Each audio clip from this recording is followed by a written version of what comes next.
Joyce Bengal. Go actor! Joyce Bengal. One go actor! Joyce Bengal. Hello everyone, welcome back to our channel, welcome back to Bengali sports ব্লগের নতুন একটা ভিডিওতে after a long time তোমাদের সবাইকে welcome, সবাইকে good morning. সকাল সকাল তোমরা ভিডিওটা দেখছো।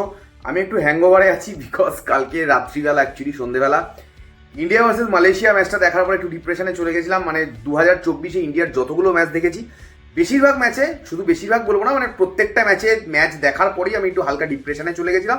অ্যাজ ইউজুয়াল কালকে মালয়েশিয়া ম্যাচটা দেখার পরে যারা দেখেছে তারা জানে যে ইন্ডিয়া কীরকম খেলেছেন, অল দ্যাট। সেটা নিয়ে নতুন করে কিছু বলবো না। আজকে অনেক দিন বাদে আমি একটা ইস্ট বেঙ্গল নিয়ে ভিডিও বানাচ্ছি, আফটার মোটামুটি প্রায় 10 দিন বাদে। মানে অ্যাকচুয়ালি পার্টিকুলারলি ইস্ট বেঙ্গলকে নিয়ে ভিডিওটা বানাচ্ছি বিকজ আমাকে অনেকে ডিএম করেছে, অনেকে বলছে দাদা ইস্ট বেঙ্গল নিয়ে কিছু বলো, ইস্ট বেঙ্গল নিয়ে কিছু বলো।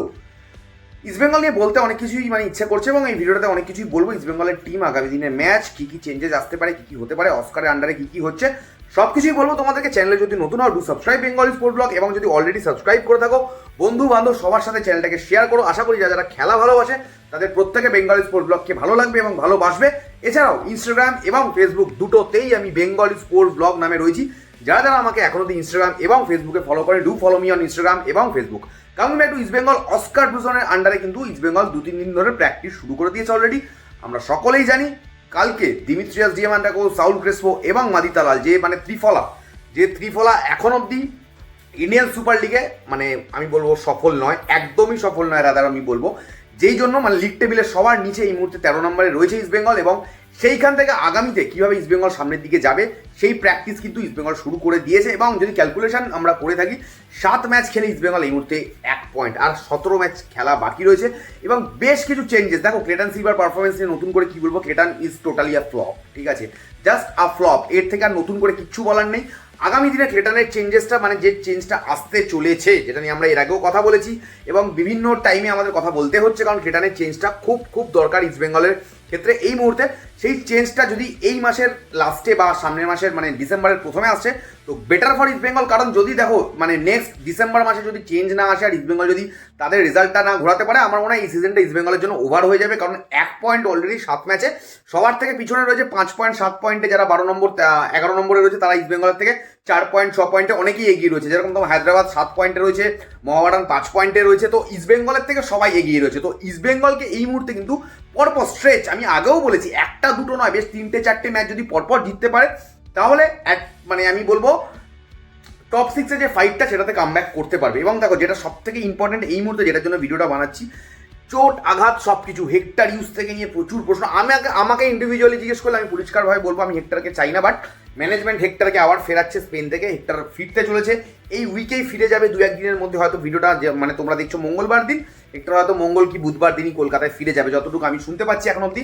জানি না হেক্টরের মানে পরবর্তীতে চেঞ্জ আসবে কিনা বা হিজাজির চেঞ্জ আসবে কিনা। হিজাজিও কিন্তু আমি যতটুকু শুনতে পাচ্ছি যে ন্যাশনাল ডিউটি কমপ্লিট করে সেও কিন্তু টিমের সাথে জয়েন করতে চলেছে খুব তাড়াতাড়ি। এছাড়াও আনোয়ার জিকসান এরা তো জয়েন করবে, এবং মোটামুটি 21 তারিখ থেকে কিন্তু মোটামুটি আজকে হচ্ছে 20 তারিখ থেকে কিন্তু ইস্ট বেঙ্গল কিন্তু মোটামুটি 20-21 তারিখ থেকে কিন্তু ইস্ট বেঙ্গল মোটামুটি তাদের ফুল স্কোয়াডটা পেয়ে যাবে ফর 29 তারিখের ম্যাচ। কারণ 29 তারিখের ম্যাচটা দিয়ে যে টিমটার সাথে খেলা নর্থ ইস্ট ইউনাইটেড অসাধারণ দুর্দান্ত ফর্মে রয়েছে, এবং নর্থ ইস্টের সব থেকে বড় এক্স ফ্যাক্টর, নতুন করে কিছু বলার নেই। এইবারের মানে কি বলবো, মানে সবার কাছে মানে সমস্ত টিমের কাছে একটাই ত্রাস, একটাই নাম, আলাদিন। মানে এই প্লেয়ারটা জাস্ট 11 গোল করে ইন্ডিয়ান সুপার লিগে জাস্ট নাড়িয়ে দিয়েছে।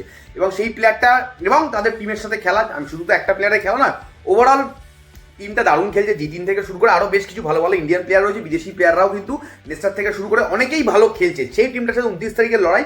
তার আগে ইস্ট বেঙ্গলের যে আমার মনে হয় যে খামতিগুলো ইন্ডিয়ান সুপার লিগে রয়েছে, ভাই ইস্ট বেঙ্গল লাস্ট ম্যাচে দুটো রেড কার্ড সেই খামতি থেকে কিন্তু রিকভার করতে হবে। কারণ প্লেয়ার লাইক নন্দা কুমার এবং নাওরেম ভাই সিং যারা কিন্তু রেগুলার স্টার্টার, এটা তোমাদেরকে মাথায় রাখতে হবে যে যারা রেগুলার স্টার্টার এই দুটো প্লেয়ারে কিন্তু রেড কার্ড হয়েছে। এবং এটা কিন্তু দেখো একটা আমি বলবো মানে অন্য প্লেয়ারদের, যে সমস্ত প্লেয়ারদেরকে আমরা বারবার কথা বলি, যেরকম নাম তুমি বলো পিভি বিষ্ণু বলো, সায়ন ব্যানার্জি বলো বা আমান সিকে বলো, এদের কাছে কিন্তু একটা গ্রেটেস্ট অপরচুনিটি। আমার মনে হয় এইরকম অপরচুনিটি কিন্তু জন্যই প্লেয়াররা অপেক্ষা করে থাকে। এবং ইস্ট বেঙ্গলের ক্ষেত্রে যারা যারা আমরা দেখতে চাই যে মানে নিউ ট্যালেন্ট, ইয়াং ট্যালেন্টস যারা রয়েছে তাদেরকে কতটা চান্স দেবে অস্কার, সেদিকে আমাদের চোখ থাকে, অবশ্যই দিতে হবে। দেখুন বিষ্ণুকে বা আমানকে বা সায়নকে স্টার্ট করতেই হবে, বিকজ মানে কি বলছি, মানে এই ম্যাচটা থেকেই হয়তো ইস্ট বেঙ্গলের যদি ঘুরে দাঁড়াতে হয়, যদি টপ 6 ফাইট করতে হয়, at least they have to win.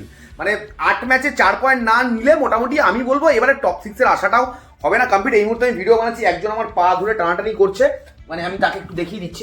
এই যে মিস্টার নাড়ু, তোমার কিছু বলার আছে? সবাইকে গুড মর্নিং বলো, সবাই সকাল সকাল ভিডিওটা দেখছে।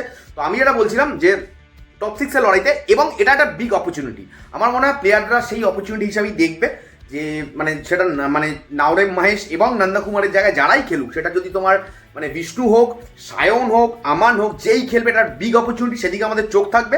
এবং এই চ্যালেঞ্জটা থেকে তো ঘুরে দাঁড়াতে হবে, এবং এইভাবেই কিন্তু বড় প্লেয়ার তৈরি হয়।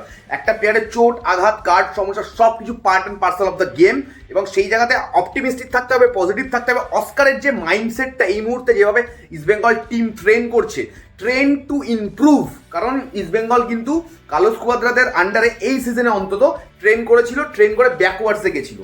টিমটা মানে ইমপ্রুভ করে তো সামনের দিকে যায়, টিমটা পিছন দিকে চলে যাচ্ছিল। যাই হোক, সেগুলো নিয়ে নতুন করে কিছু বলতে চাই না। টিমটা এখন এই মুহূর্তে সামনের দিকে যাচ্ছে, প্র্যাকটিস করে, ফিজিক্যাল প্রেজেন্ট মানে ফিজিক্যালি অনেকটা ফিট লেগেছে আমাদেরকে বেশ কয়েকটা ম্যাচে লাস্ট, এবং মেন্টালিও বেশ চাঙ্গা লাগছে। এবং 29 তারিখের ম্যাচ থেকেই যে টার্নটা মানে জিততে হবে ভাই, 29 তারিখের ম্যাচ না জিততে পারলে টপ 6 রিয়েলিস্টিক্যালি ম্যাথামেটিক্যালি তো অনেক কিছুই পসিবল এখনো, ঠিক আছে, বাট যদি জিততে না পারে 29 তারিখ, আমার মনে হয়, কারণ ডিসেম্বরে যে চ্যালেঞ্জগুলো, ডিসেম্বরে 5টা ম্যাচ মানে নেক্সট 6টা ম্যাচ, এবং আমার মনে হয় as early as possible management যদি এই সিজনে, অবশ্যই ম্যানেজমেন্ট প্রচুর চাপে রয়েছে। ইস্ট বেঙ্গল ম্যানেজমেন্ট এত বড় টিম বানিয়ে এখন অব্দি ইন্ডিয়ান সুপার লিগে, দেশের সেরা লিগে এখন অব্দি সাকসেস পায়নি টিমটা, যদিও এফসি টুর্নামেন্টে ভালো করছে।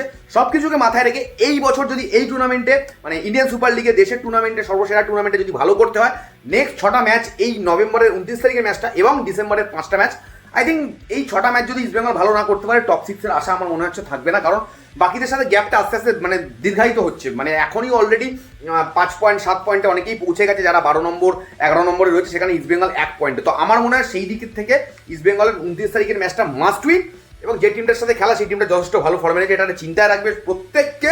23 তারিখ থেকে খেলা শুরু, মন মানে খেলা রয়েছে 23 তারিখ ইস্ট বেঙ্গলে খেলা, 29 তারিখ জমজমান ইন্ডিয়ান সুপার লিগ, এবং এন্ড অফ নভেম্বর থেকে একদম ডিসেম্বর জানুয়ারি পুরো প্যাকড আপ সিজন। এবং বেঙ্গল স্পোর্টস ব্লগে পরপর ভিডিও আসতে থাকবে। যদিও ইন্ডিয়ান ফুটবল টিমের খেলা, যেটা ভিডিওর শুরুতেই বললাম, ন্যাশনাল টিমের খেলা আমাকে যথেষ্ট হতাশ করেছে। মানে 2024-এ আমরা একটা ম্যাচ জিততে পারিনি ভাই, এর থেকে আর খারাপ কি হতে পারে? অল ইন্ডিয়া ফুটবল ফেডারেশনকে নিয়ে বলে আমরা ক্লান্ত, আর কত বলবো জানি না। এনিওয়ে, ইন্ডিয়ান সুপার লিগ শুরু হবে আর 2-3 দিনের মধ্যে। আশা করি একটা দুর্দান্ত সিজন, যেরকম চলছে অলরেডি, অনেক কিছু সারপ্রাইজ, অনেক কিছু চমক আমরা দেখতে পেয়েছি, আগামীতেও দেখতে পাবো। এবং সব চমক থাকবে যেরকম ইন্ডিয়ান সুপার লিগে, সেরকম বেঙ্গল স্পোর্টস ব্লগেও কিন্তু চমকপ্রদ ব্লগস, ভিডিওস, লাইভস আসতেই থাকবে। তোমাদের কি করতে হবে? তোমাদেরকে জাস্ট বেশি কিছু না, সাবস্ক্রাইব করতে হবে, শেয়ার করতে হবে, এবং প্রচুর মানুষের কাছে পৌঁছে দিতে হবে বেঙ্গল স্পোর্টস ব্লগকে, যাতে আমি আরো ভালো ভিডিও তোমাদেরকে উপহার দিতে পারি। থ্যাংক ইউ সো মাচ সবাইকে, দেখতে থাকো বেঙ্গল স্পোর্টস ব্লগ। আশা করছি আজকে রাত্রিবেলা লাইভে দেখা হচ্ছে। সবাইকে টাটা।